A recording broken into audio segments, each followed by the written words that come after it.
আসসালামু আলাইকুম ওয়া রাহমাতুল্লাহ।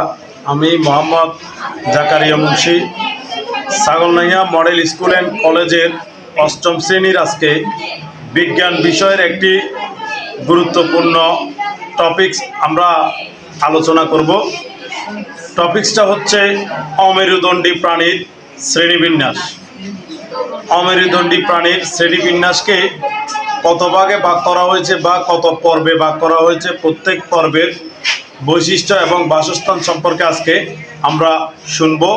সবাই পাশে থাকবে। আসসালামু আলাইকুম। আমি ছাগলনাইয়া মডেল স্কুল অষ্টম শ্রেণীতে পড়া একজন ছাত্রী। আমি অমেরুদণ্ডী প্রাণীর শ্রেণীবিন্যাস বলবো। অ্যানিমেলিয়া জগৎকে মোট 9টি পর্বে ভাগ করা হয়েছে: পোরিফেরা, নিডারিয়া, প্লাটিহেলমিনথেস, নেমাটোডা, নেলিডা, আর্থ্রোপোডা, মলাস্কা, একাইনোডার্মাটা এবং কর্ডাটা। থ্যাংক ইউ, ধন্যবাদ।